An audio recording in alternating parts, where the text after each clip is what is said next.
नमस्कार दोस्तों। आज से हम शुरू कर रहे हैं एक ऐसी कहानी जो सिर्फ एक कहानी नहीं बल्कि हमारे समाज, परिवार और सच्चे प्यार का आईना है। ये कहानी है अमित और पूजा की, जिन्होंने दुनिया की परवाह किए बिना एक दूसरे का हाथ थामा। लेकिन किस्मत उनके साथ क्या खेल खेलने वाली थी, ये उन्होंने सपने में भी नहीं सोचा था। तो चलिए शुरू करते हैं रिश्तों की डोर का पहला भाग। शाम के करीब 7 बज रहे थे। दिल्ली के एक आलीशान कैफे में पूजा खिड़की के बाहर गिरती बारिश की बूंदों को देख रही थी।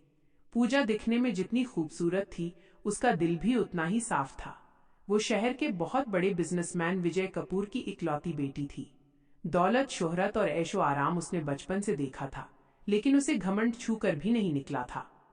तभी कैफे का दरवाजा खुला और अमित अंदर आया। अमित के बाल बारिश की वजह से थोड़े गीले थे, चेहरे पर थकान थी, लेकिन उसकी आंखों में एक अजीब सी चमक और ईमानदारी थी। अमित एक बहुत ही साधारण मध्यम वर्गीय परिवार का लड़का था, जो एक प्राइवेट कंपनी में छोटी सी नौकरी करता था। उसके पिता अब इस दुनिया में नहीं थे और पूरे घर की जिम्मेदारी, उसकी बूढ़ी माँ की देखरेख, सब कुछ अमित के कंधों पर था।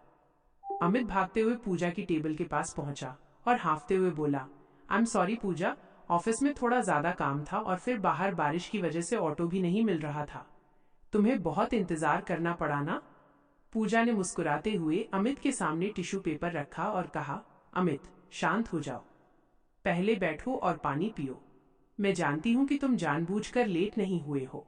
अमित ने पानी पिया और पूजा की तरफ देखा। उसकी आंखों में प्यार तो था, लेकिन साथ ही एक डर भी था। अमित जानता था कि वो और पूजा दो अलग अलग दुनिया के लोग हैं। जहां पूजा के घर में नौकर चाकर थे, वहीं अमित का एक छोटा सा 2 कमरों का मकान था, जिसमें उसकी माँ और वो रहते थे। अमित ने गहरी सांस ली और कहा, पूजा, आज मैंने तुम्हें यहाँ एक बहुत जरूरी बात करने के लिए बुलाया है। हम पिछले 2 साल से एक दूसरे से प्यार करते हैं, लेकिन अब मुझे डर लगने लगा है। कल तुम्हारी माँ का फोन आया था, वो तुम्हारे लिए कोई बड़ा रिश्ता देख रही हैं। पूजा, मैं तुमसे बहुत प्यार करता हूँ, लेकिन सच ये भी है कि मेरी तनख्वाह बहुत कम है। मैं तुम्हें वो जिंदगी नहीं दे पाऊंगा जिसकी तुम्हें आदत है। क्या तुम्हें लगता है कि हमारा ये रिश्ता आगे चल पाएगा? पूजा ने अमित की बात सुनी। उसने अमित का हाथ अपने हाथ में लिया। पूजा की आंखों में अमित के लिए अटूट विश्वास था। वह बोली, अमित, अगर मुझे पैसा ही देखना होता तो मेरे पिता के पास रिश्तों की कमी नहीं है। मैंने आपके पैसों से नहीं, आपके साफ दिल और आपकी ईमानदारी से प्यार किया है। मुझे बड़े बंगले की जरूरत नहीं है, मुझे आपके उस छोटे से घर में आपके साथ रहना मंजूर है। बस आप मेरा साथ कभी मत छोड़ना। पूजा की बातें सुनकर अमित के दिल का सारा बोझ हल्का हो गया। उसने फैसला कर लिया कि वो पूजा के पिता से बात करने उनके घर जाएगा। अगले दिन अमित हिम्मत जुटाकर विजय कपूर यानी पूजा के पिता के बड़े से बंगले पर पहुंचा। हॉल में कदम रखते ही अमित को अपनी औकात का एहसास होने लगा। चारों तरफ महंगी चीजें सजी हुई थीं। तभी विजय कपूर सीढ़ियों से नीचे उतरे। उनके चेहरे पर एक कड़कपन था। अमित ने हाथ जोड़कर कहा, नमस्ते अंकल, मैं अमित हूं। विजय कपूर ने अमित को ऊपर से नीचे तक देखा और सोफे पर बैठते हुए ठंडे लहजे में कहा, हाँ, पूजा ने तुम्हारे बारे में बताया था। बैठो। सीधा मुद्दे पर आते हैं अमित, तुम क्या करते हो और कितना कमा लेते हो? अमित ने हिचकिचाते हुए कहा, अशोक लेलैंड में अकाउंटेंट हूँ अंकल, महीने के 35,000 रुपए कमा लेता हूँ और एक छोटा सा अपना घर है। यह सुनते ही विजय कपूर के चेहरे पर एक व्यंग्य भरी मुस्कान आ गई। उन्होंने चाय का कप टेबल पर रखा और खड़े होकर बोले, 35,000 रुपए? अमित, जितने पैसे तुम पूरे महीने में कमाते हो ना, उतने पैसों की पूजा की सहेलियां एक शाम में शॉपिंग कर लेती हैं। तुम मेरी बेटी को पालोगे? प्यार से पेट नहीं भरता अमित। मैं अपनी फूल जैसी बेटी को किसी 2 कमरों के मकान में गरीबी काटने के लिए नहीं भेज सकता। इसलिए बेहतर यही होगा कि तुम पूजा से दूर हो जाओ, वरना मुझसे बुरा कोई नहीं होगा। अमित का स्वाभिमान अंदर से टूट गया। उसकी आंखों में आंसू आने ही वाले थे, लेकिन उसने खुद को संभाला। उसने विजय कपूर की तरफ देखा और बिना कुछ कहे वहां से बाहर निकल आया। रास्ते भर अमित की आंखों से आंसू बहते रहे। उसे लग रहा था कि गरीबी सबसे बड़ा गुनाह है। शाम को पूजा ने अमित को कई बार फोन किया, लेकिन अमित ने फोन नहीं उठाया। वो अपने कमरे में अंधेरे में बैठा रहा। उसकी माँ कावेरी जी अंदर आई। उन्होंने अमित के सिर पर हाथ रखा और पूछा, क्या हुआ बेटा, आज इतना परेशान क्यों है? कुछ खाया भी नहीं तूने? अमित ने अपनी माँ को गले लगा लिया और रोते हुए बोला, माँ, क्या गरीब होना कोई पाप है? क्या गरीबों को प्यार करने का हक नहीं है? माँ ने अमित को संभाला, लेकिन अमित का दिल अंदर से रो रहा था।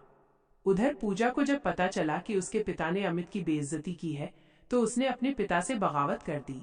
पूजा ने अपने पिता से साफ कह दिया, पापा, आपने अमित के पैसों को देखा, उसके स्वाभिमान को नहीं। मैं अमित से ही शादी करूंगी, चाहे इसके लिए मुझे ये घर ही क्यों न छोड़ना पड़े। विजय कपूर गुस्से में चिल्लाए, अगर तुम उस भिखारी के पास गई तो आज के बाद मेरे लिए मर चुकी होगी। इस घर के दरवाजे तुम्हारे लिए हमेशा के लिए बंद हो जाएंगे और मेरी दौलत में से तुम्हें एक फूटी कौड़ी भी नहीं मिलेगी। पूजा ने अपने आंसू पोंछे, अपने कमरे से एक छोटा सा बैग उठाया, अपने पिता के पैर छुए और कहा, मुझे आपकी दौलत नहीं पापा, मुझे मेरा प्यार चाहिए। अलविदा। पूजा उस भारी बारिश में रात के 11 बजे अमित के घर के दरवाजे पर जाकर खड़ी हो गई। जब अमित ने दरवाजा खोला तो सामने पूजा को पूरी तरह भीगा हुआ देखकर वो हैरान रह गया। पूजा ने रोते हुए अमित को गले लगा लिया और कहा, अमित, मैं सब कुछ छोड़कर आपके पास आ गई हूँ। अब मेरे पास आपके सिवा दुनिया में कोई नहीं है। क्या आप मुझे अपनाओगे? अमित ने पूजा को देखा, फिर अपनी माँ की तरफ देखा। माँ ने सिर हिलाकर हाँ कहा। अमित ने पूजा के सिर पर हाथ रखा और कहा, पूजा, तुमने मेरे लिए अपना महल छोड़ दिया। मैं आज तुमसे वादा करता हूं, जब तक मेरी सांस चलेगी मैं तुम्हें कभी रोने नहीं दूंगा। उस रात उस छोटे से घर में बिना किसी धूम धड़ाके के माँ की गवाही में अमित ने पूजा की मांग में सिंदूर भर दिया। दोनों का विवाह हो गया। पूजा अब अमीर बाप की बेटी नहीं, बल्कि एक मध्यम वर्गीय परिवार की बहू बन चुकी थी। लेकिन क्या विजय कपूर इतनी आसानी से मान जाने वाले थे? क्या पूजा इस छोटे से घर के तौर तरीकों में खुद को ढाल पाएगी? और अमित के परिवार पर आगे कौन सी बड़ी मुसीबत आने वाली थी? यह सब हम जानेंगे रिश्तों की डोर के अगले भाग में। अगर आपको ये पहला भाग पसंद आया हो तो चैनल को सब्सक्राइब जरूर करें और कमेंट में बताएं कि क्या पूजा ने सही किया या गलत। धन्यवाद।